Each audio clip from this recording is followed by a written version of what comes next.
डावड़ा जी, आज आपसे हमारी बात का मुख्य ध्येय ये है, जो परिवेश इस समय हमारे समाज का, देश का, राजनीति का, धर्म का जो चल रहा है, और आप जो है एक राजनीति में होते हुए ग्रामीण क्षेत्र में अपना टाइम ज़्यादा गुजारते हैं, तो मैं फिर आपसे ये जानना चाहूँगा कि एक समय जो आपने बचपन में अपने गांव में गुजारा, फिर शहर में गुजारा, और इस दौरान आप जो परिवर्तन देख रहे हैं सोच का ग्रामीण अंचल में, और जो विकास देख रहे हैं, वो किस संदर्भ में आप देखते हैं, क्या देखते हैं, कितना अंतर आया है?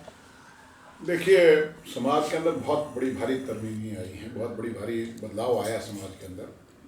सबसे बड़ी बात तो है कि हमने जो हम आदर बड़ों के लिए एक प्रतीक करते थे, वो हम भूल चुके हैं। जी।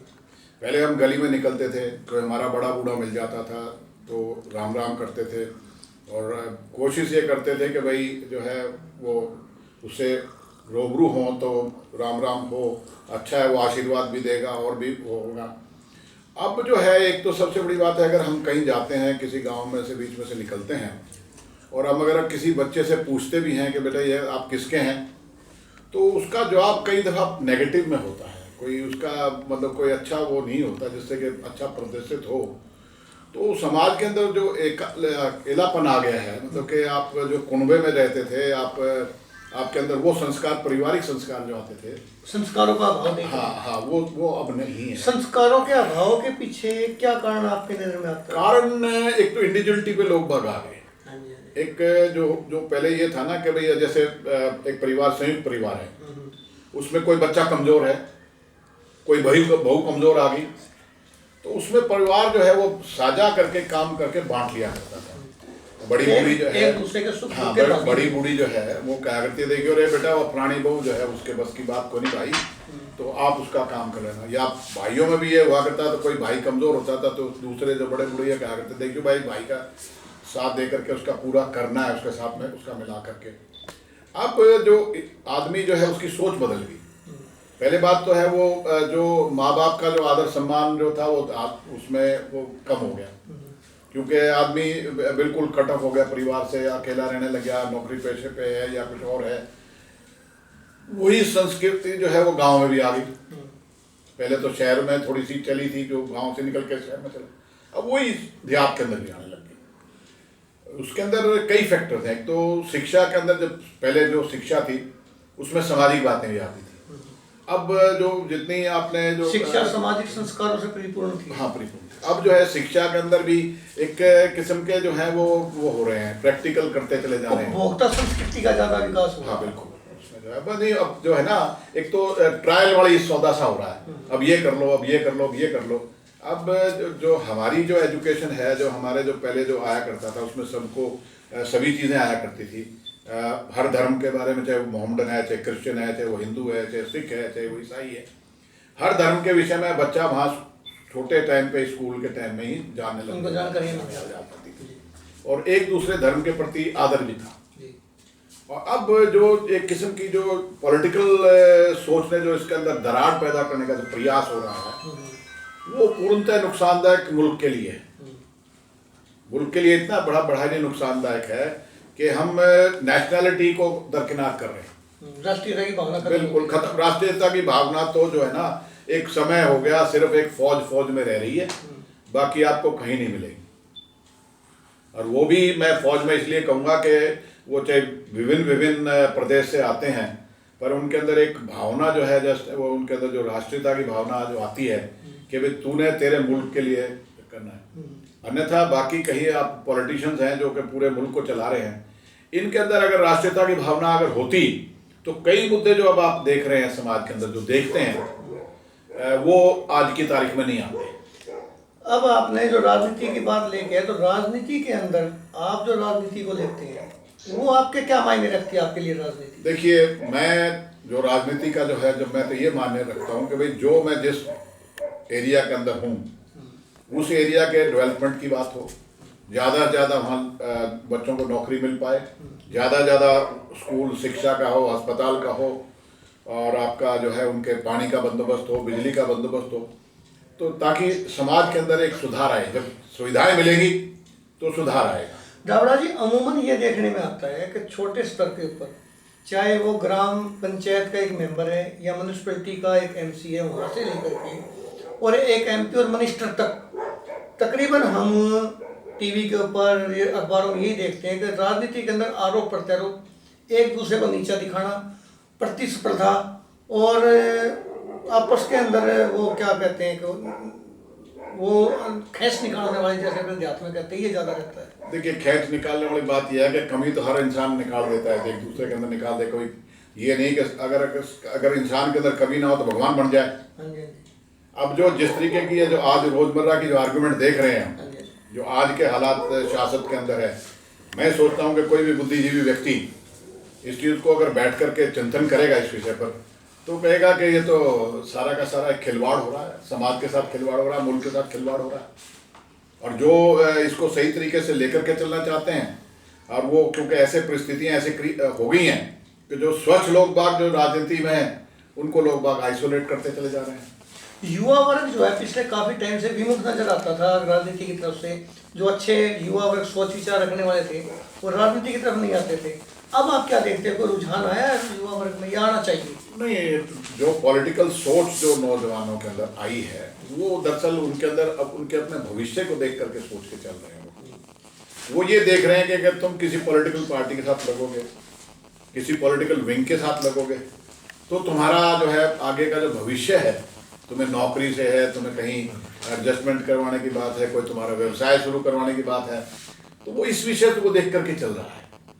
उसके सामने उसका अपना भविष्य जो है वो दोनों नजरिए से देख रहा है कि अगर वो इसमें नहीं आता तो वो अपने भविष्य को अंधकार में देखता है।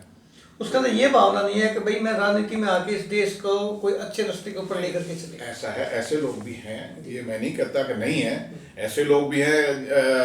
जब तक तो आज मुल्क खड़ा हुआ है, जिनके मन के अंदर नेशनलिटी है, वो जब तो मुल्क खड़ा हुआ है। अन्यथा अगर अच्छे ना हो तो बुरे बुरे नहीं कहलाएंगे, और बुरे ना हो तो अच्छे अच्छे नहीं कहलाएंगे। इसी तरीके से आज की तारीख में भी लोग बाग हैं जिनकी सोच ये है कि मैं पॉलिटिक्स में जाऊं तो मैं ये करूंगा, मैं ये करूंगा। पर उसके सामने जो आज की तारीख में जो पॉलिटिक्स के अंदर कई लोग बाग ऐसे हैं जिनके को पूर्णतः वो इस लायक भी नहीं है, क्योंकि उनकी सोच जो है वो सिर्फ सेल्फिश सोच है उन लोगों की कि तू अपना बना ले, तू अपना घर भर ले। वो लोग बाग समाज का भला नहीं कर सकते जो अपना बनाने की सोच। एक गाबड़ा जी, जैसे अपने शुरू में बात चली थी, आपने सामाजिक संस्कारों की बात की थी। अब एक बात और आजकल समाज में देखने को आ रही है, जैसे लगभग ये युवा वर्ग के अंदर एक भटकाव आया है कि अपने पड़ोस की लड़की, परिवार की लड़की, गांव की लड़की को लेकर के भाग जाना। ये जो परिवर्तन है, ये जो नजरिया है, इसको आप किस मायने में देखते हैं? देखिए, मैंने जैसे पहले कहा कि वो पारिवारिक संस्कार नहीं है। हाँ जी, हाँ जी। अगर पारिवारिक संस्कार हो तो बेटी को बेटी मानेगा, बहन को बहन मानेगा। और जैसे हमारे गांव की कोई लड़की कहीं ब्याही हुई है और उस गांव का कोई मतलब आ जाता है, चाहे हमारा किसी वर्ग से है, चाहे वो हरिजन बिरादरी से है, वो चाहे जाति बिरादरी का कोई ग्रामीण, वो यही माना जाएगा कि बटे हुए बटे हुए समान था। अब जैसे जैसे क्योंकि जो सामाजिक चीज़ें खत्म होती चली जा रही हैं, तो वो ये चीज़ें इसीलिए पैदा हो रही हैं कि हम अपने बच्चों को पूर्णतः पारिवारिक संस्कार और जो होने चाहिए वो संस्कार नहीं दे रहे। अब ये जो प्रभाव नौजवानों पे आ रहा है, जो इस चीज़ को लेकर के, इसके अंदर ये प्रभाव के पीछे आप क्या मानते हैं कि किसका ज़्यादा असर हो गया है? देखिए, मैं तो इसमें कई व्यक्तियों को इसमें गुनहगार मानूंगा। माँ बाप, गुरु, और जो हम परोस रहे हैं मीडिया के द्वारा, जो हम परोस रहे हैं, चाहे वो फिल्म इंडस्ट्री है और चाहे वो आपका न्यूज़ चैनल्स वगैरह है। बिल्कुल exactly, they are the basically things जिसको कि आप ये कहेंगे कि साहब ये चीज़ नहीं होनी चाहिए। और फिर हमारे एनवायरनमेंट्स जो है, नेचुरल एनवायरनमेंट जो है, वो कई चीज़ों के लिए ठीक नहीं है। अब हमारे मुल्क में जैसे प्रचलन दारू का है, जो कि हमारे मुल्क के आबो हवा के हिसाब से उसको सही मैं नहीं मानता। ठीक है, पहले दवा के हिसाब से हमारे पहले भी परोसी जाया करती थी, होती भी थी, चलता था। अब आम जो इसका चलन हो गया, आप जो दुकान सारी रात 24 घंटे खुली रहती है, तो आप क्या उम्मीद करते हैं कि भाई आपको वो चीज़ मिल जाएगी? आप बच्चे रात को निकलेंगे, मान लो कि हाईवे पे है, दुकान खुली हुई है, और आपके कोई बच्चों के साथ उधर रोड से जा रहा है, और वहाँ जिस टाइप का एलिमेंट वहाँ दारू पी रहा है, तो आप क्या मानते हैं, सुरक्षित रह जाएगा? दादा जी, आप बहुत बड़ी हरियाणा की पार्टी से संबंध रखते हैं और सरकार भी आप लोगों की रही है।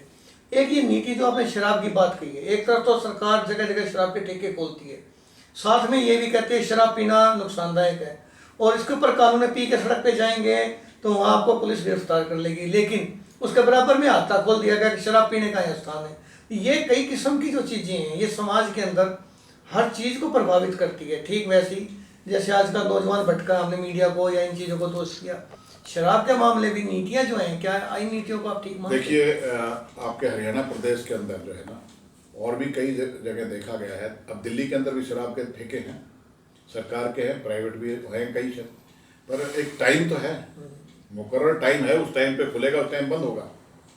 अब जब चीज़ जो कोई बंद होती है तो उसके हिसाब से ये है कि भाई बोतल खत्म होगी तो दूसरी लाने के लिए तो नहीं जा पाएगा ना। जब आपके पास 24 घंटे खुला रहेगा तो देयर इज नो लिमिट। तो जो पॉलिसीज हैं, पॉलिसीज को अगर सही मायने में देखा जाए तो हाईवे पे नहीं खुलेगी। पॉलिसीज में अगर ये देखा जाए तो स्कूल से इतना फासला होगा, मंदिर से इतना फासला होगा, गुरुद्वारे से इतना फासला होगा, मस्जिद से इतना फासला होगा। वो कहीं पे भी आपने उसको पूर्णतः इम्प्लीमेंट तो नहीं कर रहे हैं। वो तो सीधी एक बात देख रहे हैं कि ये ठेकेदार है तो किस हिसाब से तुम्हारी सेवा करता है, उसको दे दो। अब आपने सुप्रीम कोर्ट ने, हाई कोर्ट ने आपके इसके ऊपर टिप्पणी करी है, तो क्या वो चीज़ खत्म कर दी गई? लोगों ने इसके ऊपर अटेंड किया क्या इनको? तो ये चीज़ें तो जब तक आप उसको इम्प्लीमेंटेशन नहीं करेंगे तो इसका मतलब कानून अधूरा है, कानून का आप तोड़ रहे हैं। एक दावना जी, जैसे संस्कारों की हमारी बात आई या समाज के अंदर जो परिवर्तन आ रहे हैं उनके अंदर बात आई, हमारी एक पुरानी पद्धति चली आई है पंचायत, और पंचायत के साथ जुड़ता है खाप पंचायतों का कभी बहुत बड़ा योगदान रहा है सामाजिक गठबंधन को, संस्कारों को बनाने में। आज इनके ऊपर उंगलियां उठती हैं, तो आप इनको कहाँ तक समझते हैं, इनका कितना अच्छा ये योगदान भूमिका निभा सकती हैं, या इनके ऊपर जो प्रश्न चिन्ह लगे उनके पीछे क्या कारण है? देखिए, प्रश्न चिन्ह जो ये पंचायतें हैं, खाप पंचायतें जो हैं, इनके ऊपर कई जगह तो बेमतलब के लाछन लगा रहे हैं। खाप पंचायतों ने कहीं पे भी ऑनर किलिंग की बात नहीं की जी। ये एक खामखा की बात उठाई चली जा रही है। खाप पंचायतें जो बात करती हैं वो उन बातों को लेकर के करती हैं जो सामाजिक रही हैं। खाप पंचायत समाज को जोड़ के चलती बिल्कुल है, बिल्कुल, इसमें कोई जाति पाति नहीं, कोई कुछ नहीं जी। सबको लेकर के साथ चलते। तो आपका मतलब ये है कि सभी बिरादरी के लोग एक मंच पे आते थे। दूसरी बात ये है कि इसके साथ में जो है, इन लोगों ने कभी ये नहीं कहा, खाप ने अगर कहीं किसी को सजा दी है तो वो इतनी बड़ी भारी सजा नहीं दी कि आप उसको मार दो, उसको जाके खत्म कर दो। ये जो पेरेंट्स हैं जिनके के बच्चे गुमराह हो जाते हैं, वो पेरेंट्स के अंदर ही कोई भावना ऐसी उठती है कि तेरे ऊपर तो बड़ा भारी स्टिग्मा लग गया, दाग लग गया। ये हमारे समाज में अभी बर्दाश्त नहीं करते। हाँ नहीं, आप दोनों तरफ से, वो एक तरफ तो आप बर्दाश्त नहीं करते, दूसरी तरफ आप अपने बच्चों को कंट्रोल नहीं करते, तो आप दोनों तरफ से ही गुनहगार हो। आप बच्चे को अकेले गुनहगार नहीं ठहरा सकते। मैं अगर मेरे बच्चों को कंट्रोल रखूंगा तो मेरा बच्चा फालतू कदम नहीं रखेगा। मैं उसको संसारिक बातें बताऊंगा, बेटा ये बहन है, ये भाई है, ये मामा का बच्चा है, ये बुआ का बच्चा है, ये ताऊ का है, ये चाचा का है, ये दादा का है, ये फलाने का है, तो वो उस चीज़ की कदर करेगा। जब हमने पूर्णतः हम उस चीज़ की तरफ दिखाई नहीं मार रहे, हम एकदम ही उसके ऊपर चले जाते हैं कि साहब ये मेरी लड़की को भगा लेगा, मेरे लड़के को भगा लेगी, तो इसका मतलब कहीं ना कहीं तो हमारे अंदर कमी है। खाप ने कभी किसी को ऑनर किलिंग के लिए नहीं कहा। दावड़ा जी, जो हमारे सामाजिक ताना बाना इस वक्त खंडित होता जा रहा है, हर स्तर के ऊपर हम देख रहे हैं, चाहे वो पारिवारिक स्तर के ऊपर है, चाहे सामाजिक स्तर के ऊपर है, चाहे संस्कारों के है। आज अगर हमारी जो पंचायतें हैं, जो आप जैसे प्रबुद्ध लोग हैं या ख्वाब के जो प्रबुद्ध लोग हैं, वो इसको बनाए रखने में क्या भूमिका अदा कर सकते हैं? देखिए, कई खापों के अंदर जो है ये पॉलिटिकल इंटरफेरेंस जब होने लग गई, उससे कई जगह नुकसान हो रहा है। और उस चीज़ को जैसे जैसे आपने अभी पहले जिक्र किया कि साहब पॉलिटिकल पार्टीज आपने एक दूसरे के ऊपर लाछन लगाती है, एक दूसरे को प्रिय है, तो उन पंचायतों के अंदर जो पंचायती आदमी जाते थे, अब क्योंकि इलेक्टेड बॉडीज हो गई, गांवों के अंदर पंचायत हो गए, अब उसमें क्या है कि भाई मेरी वोट ना खराब हो जाए, मेरी वोट ना खराब हो जाए, मेरी वोट ना। जो खाप्स थी उसमें कोई उसमें वो लोग बाग आया करते जो समाज के चुनिंदा लोग बाग, जिनका अनुभव था, जो ठोड़ेदार होते थे, परिवार के ठोड़ेदार होते थे, जो जिम्मेवार होते थे कि भाई कल को तेरे ऊपर उंगली उठेगी तो तेरे परिवार के ऊपर उंगली उठेगी, तो मतलब तेरे ऊपर उंगली उठेगी। तो जो खाप्स हैं वो अपने अपने गुरु का मान सम्मान रखते हुए कोई बात करते थे। अब जिस तरीके से अब आज ही मैं पढ़ रहा था, आज ही कह रहा था बोले साहब उन्होंने पैंट के ऊपर लगा दिया, जीन के ऊपर लगा दिया, उन्होंने ऐसी कोई बात नहीं की। उन्होंने ये कहा इसके ऊपर चिंतन होना चाहिए। नहीं, ये तो बैन जो है आज से हजारों साल से पहले भी चलते आए हैं। जिस चीज को बुराई आग लेकर के उसके ऊपर सामाजिक रूप से आपने बैन लगते रहे, आपने ठीक फरमाया, उनको रोका भी गया है। आपने ठीक फरमाया, पर उसके ऊपर खाप पंचायत ने चिंतन की बात कही, जी जी, ताकि चिंतन होने के बाद में अगर कोई चीज ठीक महसूस होगी तो उसके ऊपर किया अमल करवाना चाहिए, परिवार को लोगों को इकट्ठे करके उस बात को किया जाना चाहिए। पर कभी जो इन्होंने बात करी कि साहब जिसमें आज भी मैं देख रहा था उसमें यह था कि साहब एक ड्रेस कोरम होना चाहिए कॉलेजेस में भी, वो बहुत अच्छी बात है।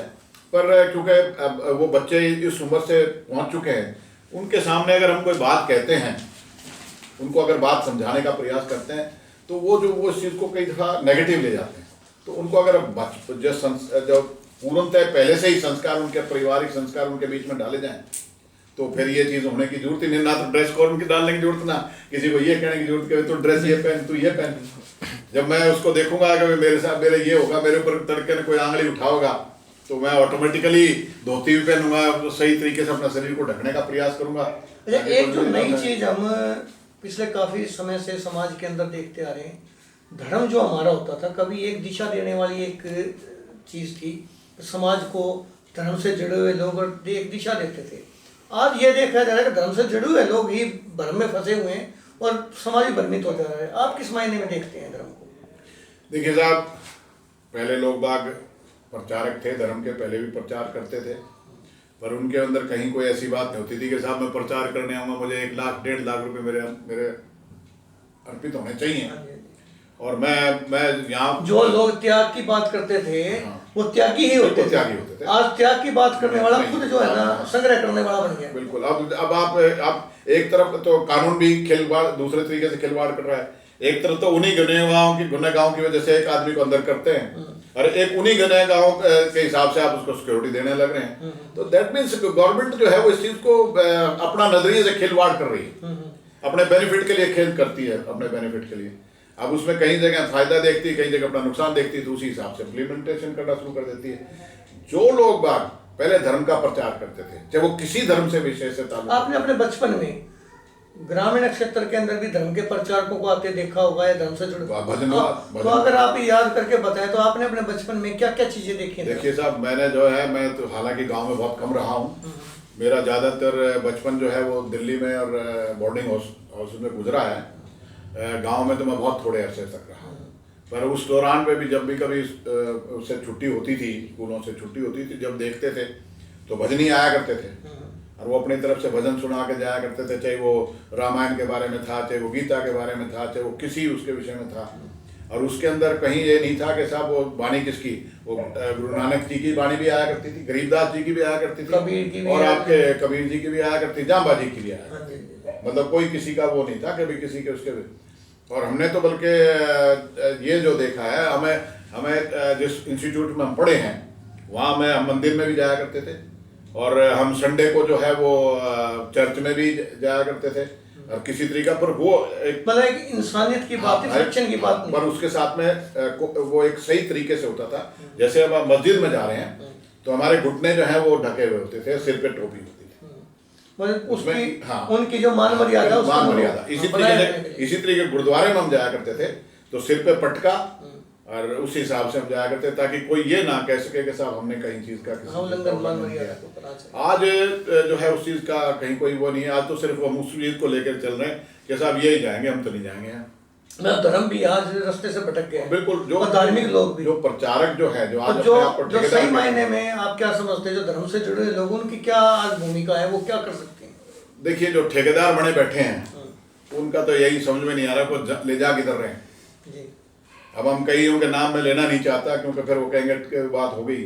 अब जो है, जो असली मायने में जो प्रचारक हैं, जो असली मायने में जो हैं, वो कभी भी कहीं धर्म के नाम पे समाज को दिशा देने वाले लोग नजर नहीं आ रहे। वो बहुत कम नजर आ रहे हैं, बहुत कम नजर आ रहे हैं। मैंने देखा है कि कई अपने यहाँ पे भी हैं कई वो हैं संस्थाएं हैं, जैसे अब आपका मैंने अभी देखा इधर आपका अग्रवा में है, आपका माइयड में है, आपका काली मंदिर है, इसमें बिल गेट के एरिया के अंदर है, आपका देवी मंदिर है हिसार के अंदर, आपका जो है ये सालासर जाते हैं और जाते हैं ये क्या नाम काजला धाम में जाते हैं। तो ये जो लोग बाग जो वहाँ प्रचार करते हैं वो कहीं किसी से ये नहीं कहते कि ये चढ़ाओ, ये तो ये कहते हैं कि भाई प्रभु को याद करो, आपके अंदर है, उसकी आकृति जो भगत अपने हिसाब से बना लेते हैं उसको किसी रूप में अपने सामने रखो। मतलब जिन लोगों को अगर अभी आपने बताया, इन लोगों की एक जिम्मेदारी बनती है कि वो आगे आए और समाज को सही मायने में बनाने की कोशिश बल्कि मैं उनसे प्रार्थना करूंगा